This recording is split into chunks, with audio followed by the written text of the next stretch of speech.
Thank you to Jake and Ruben as well for doing all the hard work behind the scenes of getting this together.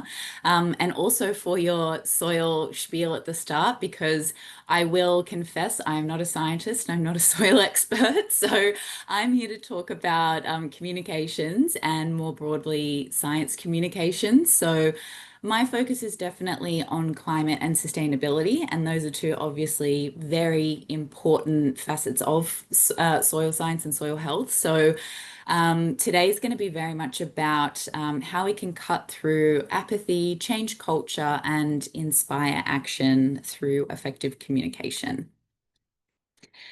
I also want to start off by acknowledging the Bidjigal people as the traditional custodians of the land that I'm on today. I pay respects to the elders past and present and recognise the enduring connection of Aboriginal and Torres Strait Islander peoples to country.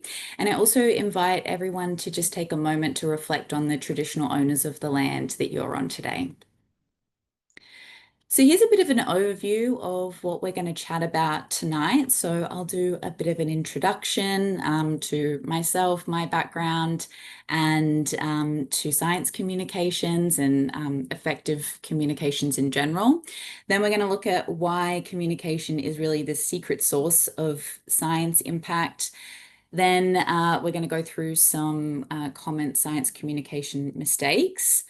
Then I'm going to go through some of my favorite research-backed communication techniques, which are super helpful for communicating science, but also just communicating more effectively in a general capacity. And then I have a bit of something that's a little bit practical because I know we've got an hour today, so I want you to hopefully be able to leave with something that you can implement into the work or activism or sort of general communications that you do in your day-to-day life. And then we've got some time for Q&A at the end. So I'll kick off with a bit of an introduction as to who I am. So my name's Sarah Bassett. I actually started my career as a journalist. So I studied journalism and thought being a journalist was how I was going to change the world. And that was sort of what I had my heart set on. And I started off my career graduating from journalism and studying communications, opened my eyes and my mind a lot to the power of communications and how it really can move the needle and sort of push for positive change in the world. I was lucky enough to work at ABC in Australia and also lived in London for a few years where I was with the Associated Press. And if you haven't heard of them before, they're a huge global news organization that, yeah, just some of the bit of a baptism of fire, but some amazing reporting going on around the world, as well as that was sort of my first exposure to science journalism and environmental journalism. During that time, I was it's just slowly going through some lifestyle changes. I think London has some amazing sustainability focused things about it. And it was when I first was exposed to thrift shopping, secondhand shopping over there. And I decided I'd start an Instagram to document my journey of quitting fast fashion. This was sort of around the time of the Rana Plaza disaster and some other really horrible things coming to light about the fast fashion industry. And I really wanted to be able to take action in my own life and sort of vote with my money by not supporting fast fashion, but I didn't really know if that was possible. And I also really loved shopping. So I thought maybe if I just document this online, I can learn from other people and maybe other people will find it interesting and want to thrift as well. I never could have imagined that it would grow into the platform that it's grown into today, where I'm not just focused on thrifting, I'm focused on a whole lot of sustainability and climate information. And I really try to take big, complex scientific and technical concepts and try to distill them down into how we can sort of connect or maybe even action them at an individual and a community level. So, yeah, it's been a really fun ride, and I get to have some amazing conversations as part of that. And I started that back when I was a journalist, and it led to me, pitching and trying to cover more environment stories and climate stories. And then after a couple of years, I actually decided that I wanted to take my career in a different direction. So I left the newsroom and actually had my first kind of environmental job as a climate science knowledge broker. So that it's a bit of a mouthful, but basically that role is acting as a bit of a bridge. It's quite a strategic communications position between the producers of climate science and the end users of climate science. And I didn't have a science degree either. So I think that hopefully that's an indicator that there's space for everyone in the environment space. And that was a great job. And then I moved on to my current role where I am the communications manager of a sustainability research hub. So that's my background and how I got to here and talking to you today. I also just wanted to take a second to talk about positionality. And this is something that I've noticed is becoming a bit of more of a popular concept in science and in communications in general. And I was exposed to this work through Mandy Downing, who's the Dean of Indigenous Futures at Curtin University. So I've got a reference list at the end of this with her book chapter in it if you're interested in maybe learning a little bit more about this. But I think that it's really important for us to consider our positionality in science, in communication, and also in society in general. And this is a quote that I think really encapsulates that from Mandy's writing. And she says, "My positionality is a unique standpoint that can offer insight into my lived experience and how I may interpret and interact with knowledge, people, and the environment. I carry this with me in everything, and I am constantly aware of my positionality, limitations, and subsequent biases." So I've recently been adding this slide to a lot of my presentations to really quantify my positionality. And that is that I'm born in Sydney, Australia. I am from a settler colonial background and part of the racial majority in Australia. English is my first language. I have a postgraduate education. And interestingly, and I've sort of recently added this line, I'm from a nature connected and quite environmentally aware family. And I think that is a privilege that a lot of people, especially that have had an urban background, might not share in. And so I do always really try to carry that awareness with me when I am doing my communications and science engagement work. Um, and I hope by just bringing up this concept and sort of talking you through why I'm speaking through these things, that might help you maybe reflect on your positionality in the work that you're doing or any communications that you're planning to do in the future. And I think it's a really important step that we all do this as scientists, as communicators, to just be more effective to the different groups of people that we engage with every day. Okay, so on to the science communication part. So, the secret source of science impact comes from science communication. And I think that this little cartoon here does a really, really great job as to why science communication and communicating between different audiences is just so important. Because if we don't add intention and translation to the communication that we're doing. We can see on one side that the scientists here are speaking about apples and it's being perceived as oranges by the other group. And so I think that this is something that can happen very easily. It can often happen without intention or without meaning for this to happen, but it can also have very damaging consequences. And so science communication is really kind of that framework that can help us make sure that hopefully one day we'll all be speaking about the same fruit. So, without effective science communication, that can mean that world-changing science ends up just sitting in journals or being limited to academic conferences. It can mean that opportunities are missed for that science to be furthered or applied. It can lead to misunderstandings or science being misrepresented, which unfortunately we're really seeing an increase of in the age of misinformation and disinformation, as well as AI. And it can also mean that the science is not translated to those who need it most. And conversely, effective science communication helps to translate complex information for a desired audience. It should aim to inspire action and behavior change. It helps to build trust and credibility and can really help to bring everyone along for the journey as opposed to trying to engage them in something at the end. And it really helps to create a bridge between research and real world impact.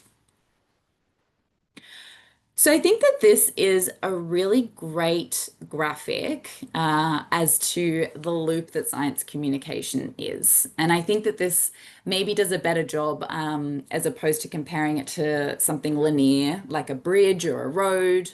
It's a really nice encapsulation of how these things are always constantly moving, and you can sort of see that science is the small blue bubble there, and we're in our labs and we're writing papers and we're speaking to our colleagues, and we probably start to bridge out of that a little bit in the peer review process or collaborating with other scientists, other researchers, maybe even some end users and communities if we're co-designing research in that way.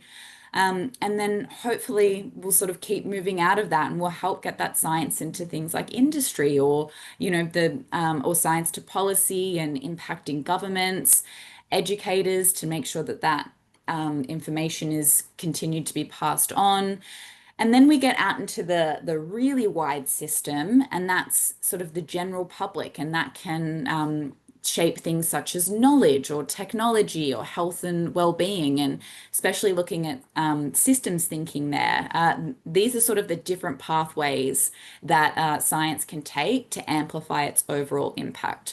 But I think what else is really important that this graphic brings together is those little arrows at the bottom that can show sort of the things that we don't want to happen with our science, and that's it sort of leaving the loop and creating things like mistrust or being perceived as elitist.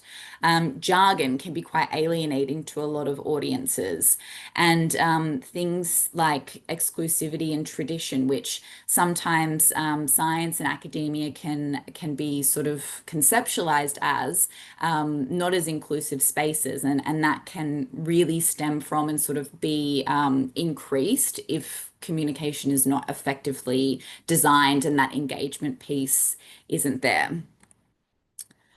So the usual science comms script for a scientist might be something like getting the funding, going off and doing the science, working hard to publish the paper. Maybe if someone's already quite a good communicator, they might write a conversation article, post about it on LinkedIn, speak at an academic conference, tell your grandma about it at Christmas, all these little things that we just usually, that is sort of the set script for science communications.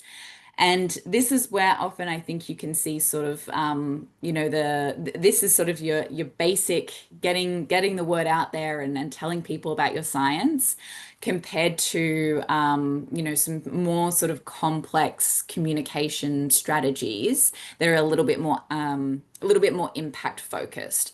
And so I've just also put this loop here to sort of, be able to compare it to this usual script that a lot of academics follow when they're communicating science. And as we can see, this script, it's, mostly hanging out in that blue scientist bubble. I think obviously publishing a paper and speaking at a conference, you might get out into the scientific community and start to connect with some other people.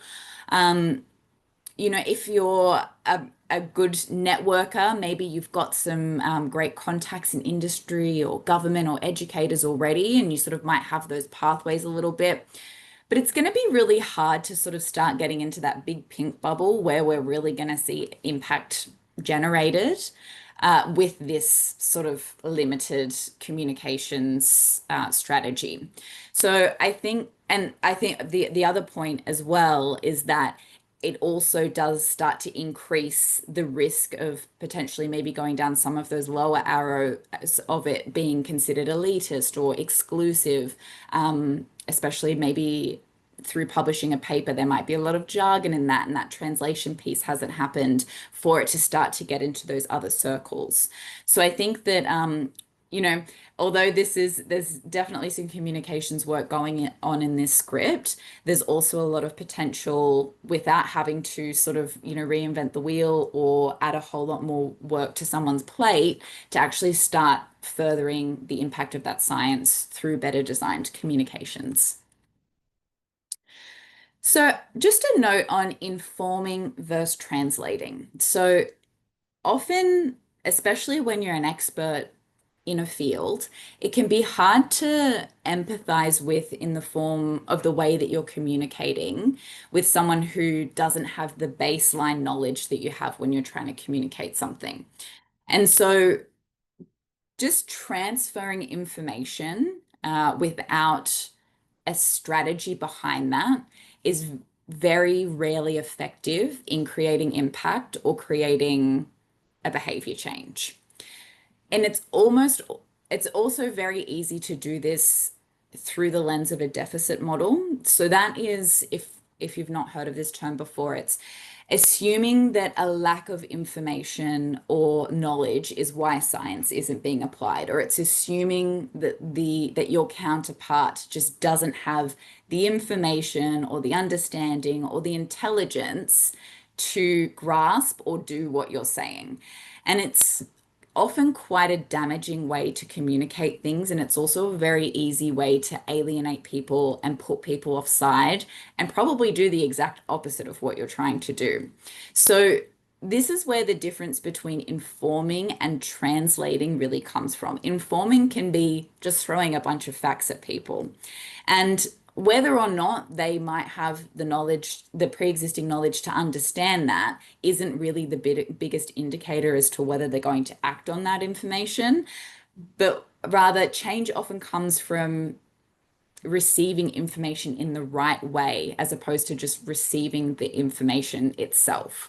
So the translation piece to your desired audience is actually the key part that's most likely to drive change in effective science communications.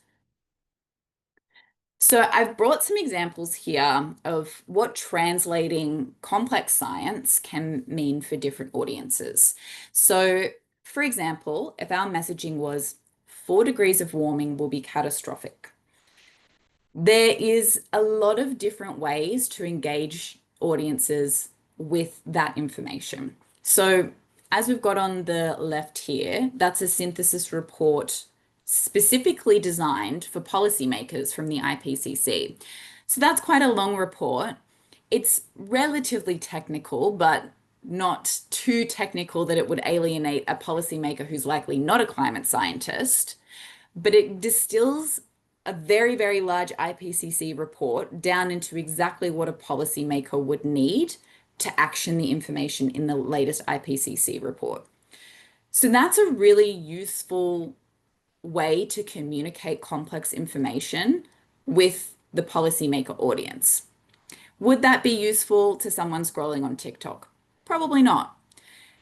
Whereas in the middle, we can see that we've got a front page from The Guardian. So I believe this was after some fires in Europe. And this is a very emotional and gripping image to just, I think most people would see that front cover and really empathize with that image and sort of be able to, see the fires in the background and sort of anguish on this woman's face.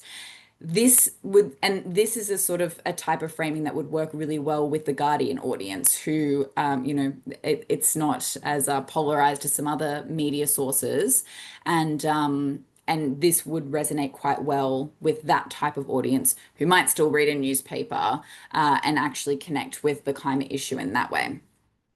And the third one, despite the fact that it's very different from these other examples we've got here, I think memes can actually also be a really effective form of science communication. This is, and you might think, wow, I hadn't really considered a meme like this to be a form of science communication, but it actually really is still getting the messaging across that 4 degrees of warming will be catastrophic. It's doing it with humor and it's doing it to speak to a certain audience, but you can actually still achieve, science communication outcomes and impact with something like this. And that might even be more impactful down the line than something like an IPCC synthesis report. So I thought that these were really good examples of how vast and how different science communication can look to different audiences, and even with like centering on the same messaging. So yes, I think that yeah, these hopefully give quite a good overview of the different options and really targeting complex translation of information to specific audiences. So now I'm going to go through some science communications techniques. So I will start with solutions framing. So this is cutting through climate apathy by framing difficult information through a solutions lens. The background of this is that traditional reporting and often science uses problem framing, and this has led to widespread apathy and tune out across a lot of different sources. And the evidence behind this one is a University of Oregon study found that readers are more likely to consume content and act if climate science is presented alongside solutions, especially if there are personal and local connections. So in action, this looks like the problem framing would be climate change is driving more frequent flooding, threatening homes and communities.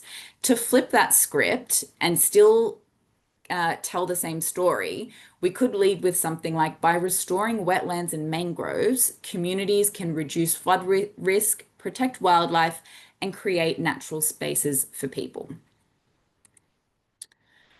Number two is the bypass method. So rather than directly engaging with misinformation, and trying to debunk it, the bypass method actually advocates for presenting positive and accurate statements that sidestep the conflicting information. This is very hard when you come from a science background, and I'm not going to deny that. I think I have wasted hours of my life in conversations in the real world, on social media, trying to communicate scientific facts to people who clearly do not make decisions based on scientific information. And so the background for this is that correcting misinformation actually really rarely works with especially certain audience groups. And it often just entrenches them further in their beliefs, as well as, making you want to pull your own hair out by engaging in these conversations when it's just two opposing views. The evidence for this is through 6 experiments, researchers found that bypassing generally changes people's attitudes and intentions more than correcting. And so in action, this looks like if someone were to present a fake statement or a misinformation statement, such as, we don't need renewable energy, the climate has always been changing. I'm sure we've probably all heard or seen something along those lines. And so correcting them would look like scientific consensus shows the climate is warming unnaturally fast due to greenhouse gas emissions from human activities. Therefore, we need to decarbonize our energy system to combat this. That statement is, you have the burden of evidence on your side. You have every factual, you've got the papers, you've got everything on your side, but you're probably unlikely to change someone who's entrenched in their beliefs mind by saying that.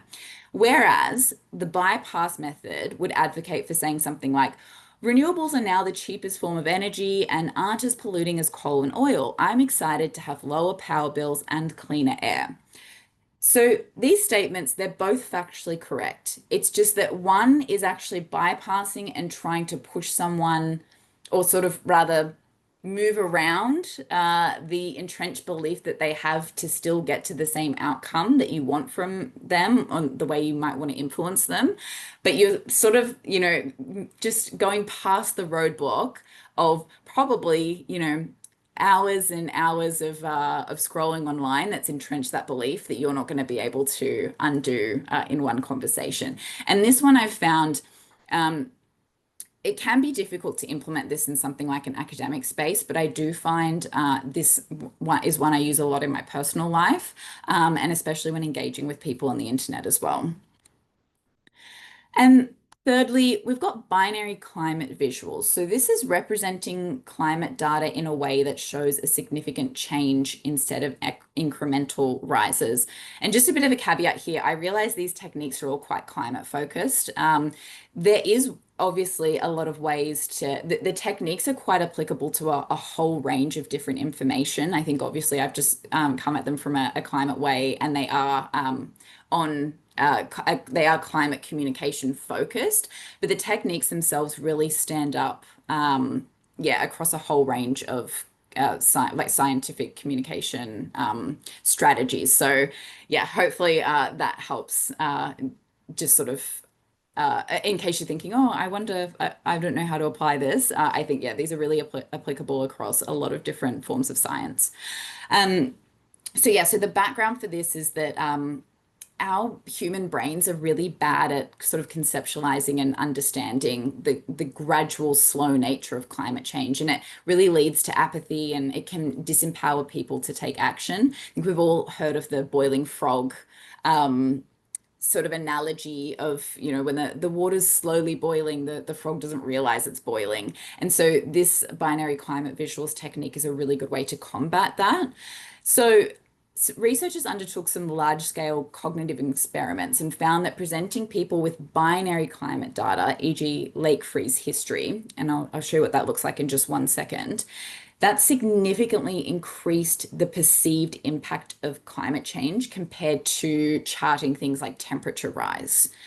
So this is what that looks like, and this is from the research paper and what they use to actually show people to see what would sort of get the biggest response out of them.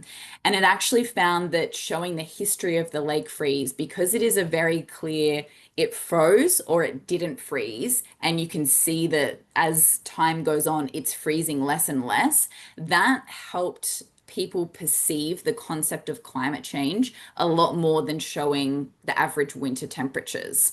And so these really stark contrasts, such as glaciers melting, polar bears losing ice, wildfires, areas that have been burnt, things like that, it shows a really stark difference.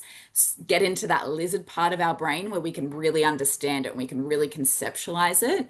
Whereas, numbers like this to the left where it's a little, you can see there's a warming trend, but that year it was a bit lower, and it kind of, it doesn't have that same cut through. So the sort of binary yes or no, it is or it isn't, visuals can really help people just conceptualize the impacts that climate change is having.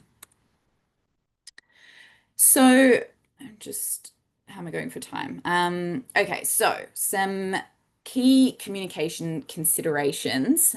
These are not just limited to science, but I think are really helpful to whatever it might be that you need to communicate. So translate according to your audience. So if you're talking to everyone, you're talking to no one.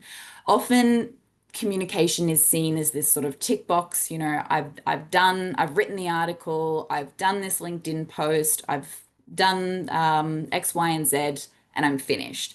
Whereas the strongest communication strategies translate the same message in different ways, in different formats, focused at different audiences. So you might have one sort of output that has a guide for policymakers, or you might have something that's engaged, that's sort of looking at engaging high school teachers. You might want to connect in with local community groups. There's lots of different ways that you can translate the same information so that it will have cut through for specific audience types. The next rule is the rule of threes. And you'll probably now notice that I've done this a lot throughout this presentation because this is how I try to communicate everything. The human brain really struggles to conceptualize more than three key points in sort of one sitting. So and I know this can be really hard, especially, if you've done a PhD on something, you've got 4 years of research you want to tell everyone about. But if you can sort of distill that down to the three key takeaways that you want someone to get from your communications and then build around that, you're going to have a much higher chance at someone being able to recall and remember what you've communicated to them. And lastly, it's really important to have a clear call to action. Often it's really easy to just communicate for the sake of communicating. Again, that box ticking, I've done this, I've done that.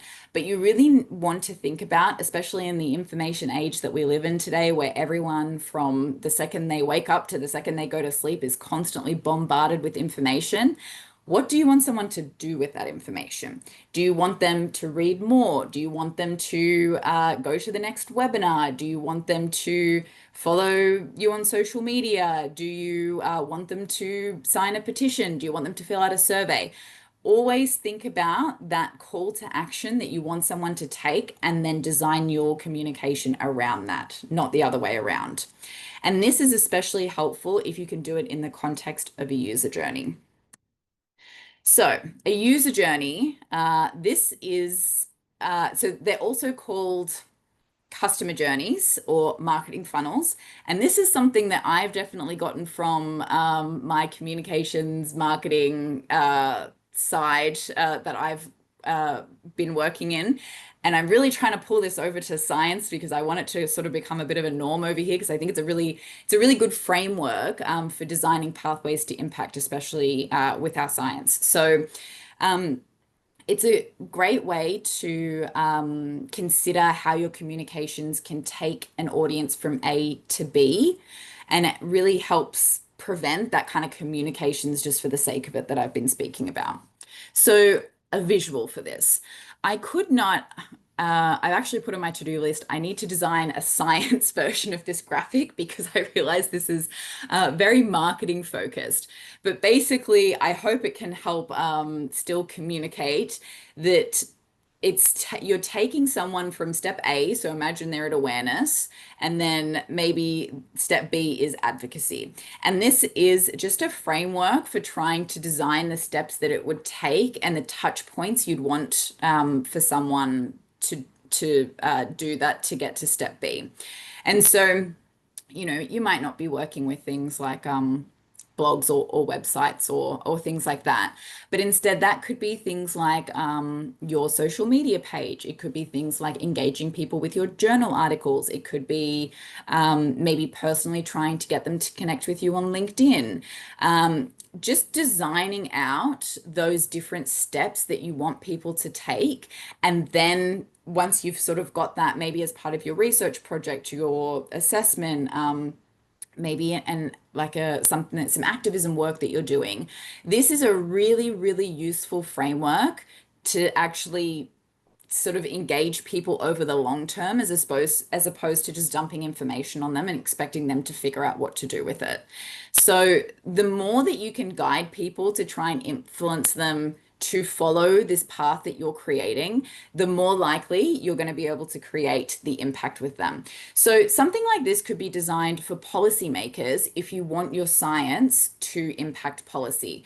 And at one end, you'd have policymakers, and then you take them through, maybe you have an introductory call with them, and then maybe you have a webinar and invite them to the webinar, and then you send them a follow-up email, and then you send them the fact sheet of a report that you've just published, and you actually just take them on a journey to try to influence the outcome that you are hoping to have with them.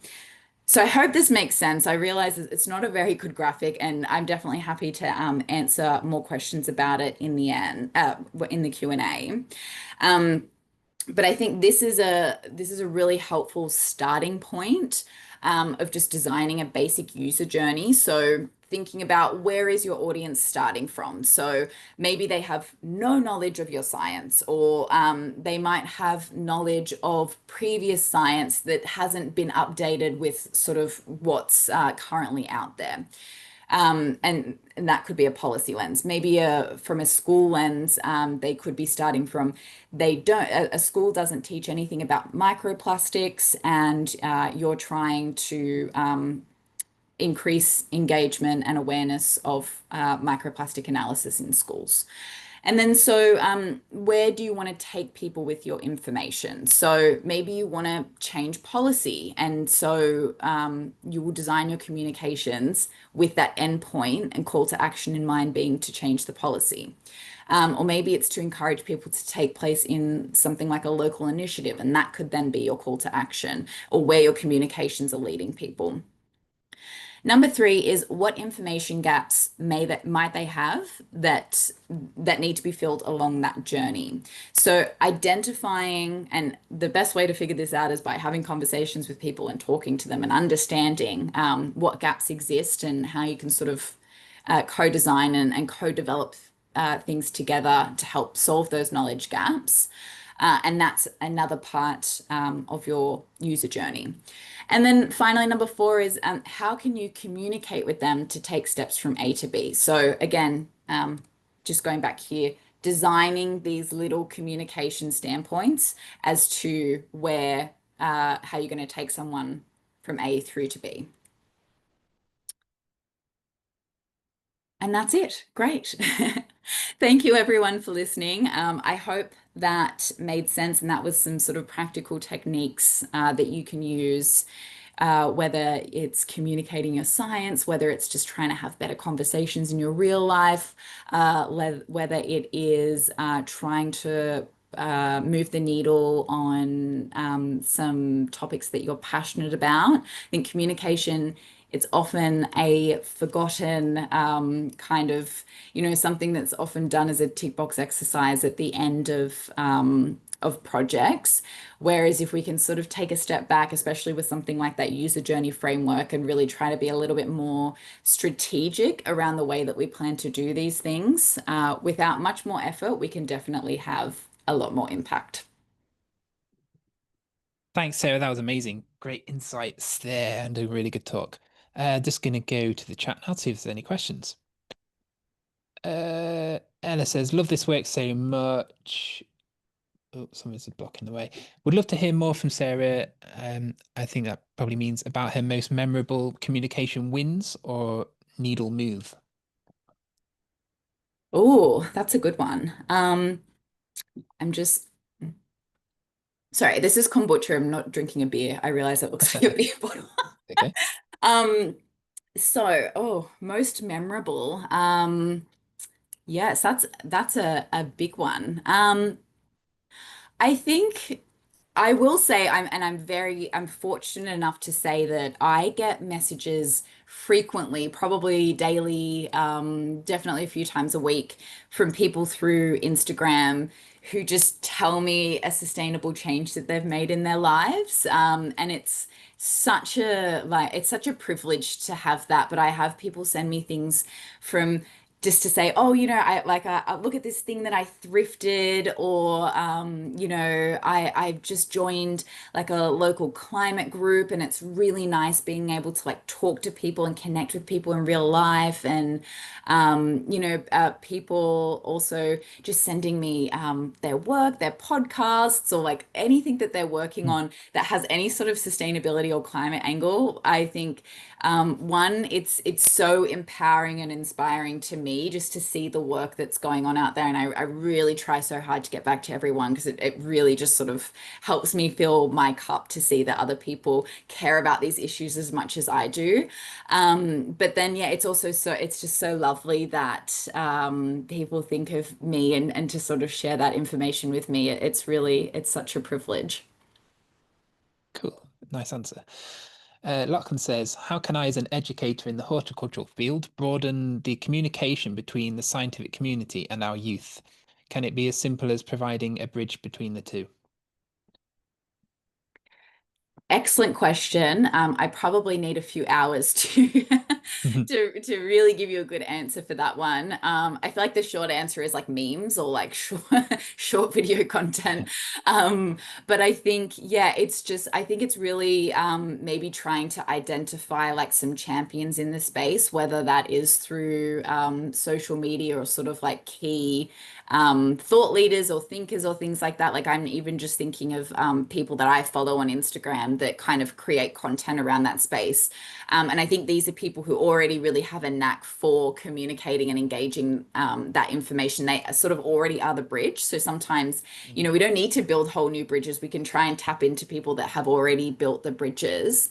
But yeah, I think it's also that translation piece. So, you know, taking what can be that really complex scientific information, being the bridge to help translate that into, you know, whether it's like practical activities for schools or, you know, maybe it's campaigns. Targeted at parents to help them really sort of engage their children, or whether it's targeting teachers who, you know, they're so time poor. My friends who are teachers, they're always looking for lesson ideas and things like that. So maybe taking the sort of difficult work out of that for them and saying, you know, here's a bit of a lesson plan for something you could do to teach kids about that. I think there's some really key communication, really practical things you could do that would help, like again, move along that user journey and sort of hopefully help build that impact. Nice, thanks. Natalia says, if you could start your social media journey again, what would you change? Oh, um, that's a tough one. Um, Sometimes, maybe this is a bit of a personal answer, but I do feel this. I've had this conversation a lot. Sometimes I don't know if I would put my face on it again. I think the internet's sometimes a bit of a like a bit of a horrible place. I've had a few videos go into like MAGA territory, and I've had some really interesting comments and conversations and things like that. And I know everyone says, you know, you got to have a thick skin. It doesn't come naturally to me. So I think sometimes I see platforms that are sort of more just concepts and not people. And I think maybe I do that. But then, you know, for every sort of horrible thing that happens, I think 10 good things happen. So I try not to focus on it too much.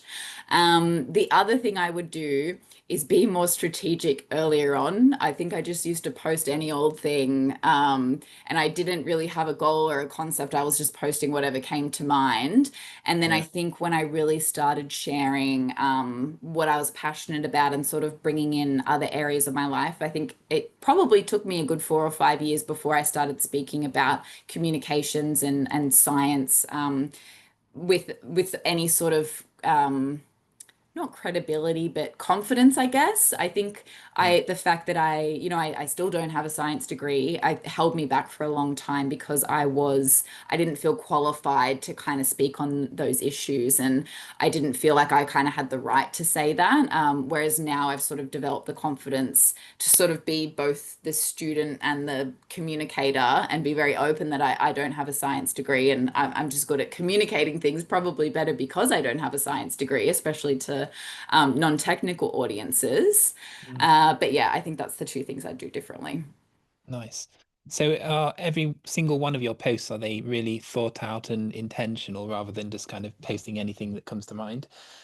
I think actually here's another little tip. So, if anyone is in the social media world, I have like 5 content buckets, and then so one's sustainability, one's climate, one's like personal action.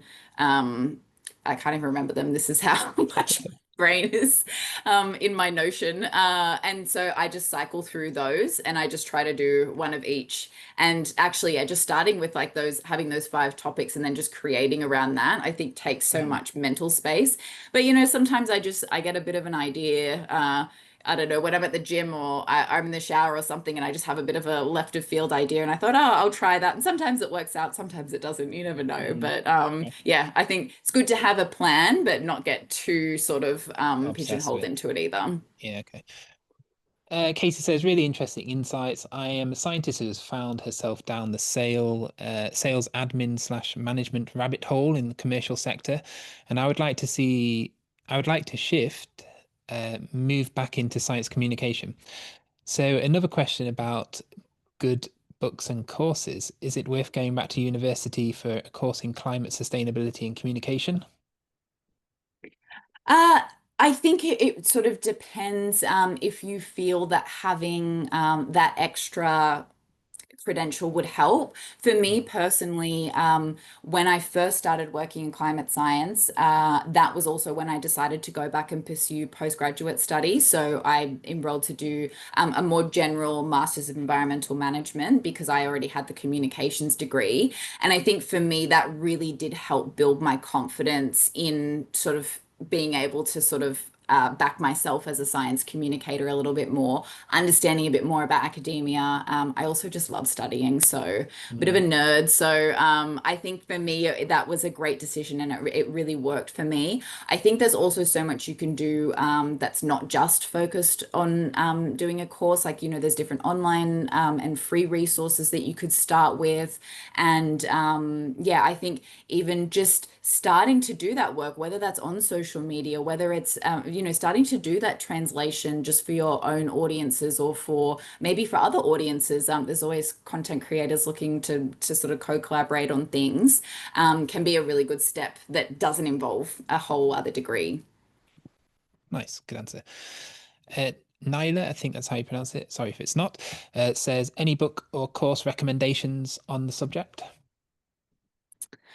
Um,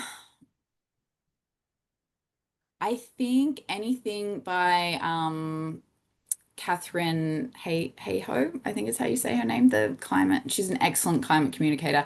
Her Yeah. LinkedIn, amazingly, like if you're, I kind of struggle to read a whole book, so her LinkedIn is Mm. amazing. Yeah, I think she's wonderful. I think, yeah, I'm trying to, I've got so many like faces in my in my brain right now. I'll have to think of something and share something later on. I'll put it on the Okay, YouTube link when it's up. brilliant, thanks. Ian says, yesterday I attended an event where policymakers were communicating exactly how they need, want, and use knowledge from researchers, begging for the information, but in formats that would be relevant to them towards their specific goals. Researchers have a lot to work towards, but what, in your experience, would be the easy wins for scientists to engage as an audience that you think are not being served? Sorry, I probably didn't read that out very well. Did you get the gist, or would you like me to Yeah, I got repeat? the gist. That's Excellent. fine. And that's excellent. That sounds like an amazing platform for Mm, policymakers to be able to say what they need. I think we're sort of generally just moving more towards translating reports and papers and things like that to sort of shorter visual summaries, infographics. And I know even in my day job, that's feedback that we've had as well from policymakers that they really want summaries and sort of infographics and things like that that sort of make a big report. Someone can, maybe read a one pager and then really be able to sort of understand what they're diving into. mm, I think also even within larger reports, making sure that summaries can happen within that as well. So making sure that you're even basic things just like headings, dot points, starting with smaller summaries before really big sections and things like that. I think the key is we're in a time where people have so much information and you need to just make things skimmable. People need to be able to get through a lot of things. Alternatively, sort of rather than having to make more things, I think even this is something that can just be solved with human communication. So as opposed to sending someone a massive report, just saying, can I take you for a coffee or can I like speak to you? Can we have a meeting or something like that? I know everyone's time poor, but sometimes you can kind of in a half an hour coffee actually get through more that you need and ask questions and things like that and distill that information faster than spending 4 hours reading a report. So I think there's different ways to do it. It depends on your connections and the audiences, but again, also having mm. those different options can be really helpful for people. Great answer. Don't think there are any more questions. A few comments, I'll read those out though. Sarah says, this has been very enlightening on the communication barriers we face regarding climate change and being about awareness and change. It makes me appreciate the effort that are put into the design of conceptual models. Thanks, Sarah. I'm not sure how you pronounce your name, sorry. Pratiba, maybe, hopefully. Thank you. I am an undergraduate student and I recently started learning about SDGs and share my views with people. I wasn't very sure before and thoughts were all over my head, but it has really helped me understand and figure out how to approach sustainability better. Thanks. There's comments about that you should write a book. And thanks so much. Brilliant talk. And Ian says, I'm also working on a graph very similar to the one you presented today. Would be happy to share notes and build a common resource. Thanks, Ian. That'd be brilliant. Yeah. And just some very, positive comments. Thank you, Sarah. It's really good talk. And yeah, I appreciate you contributing to this speaker series.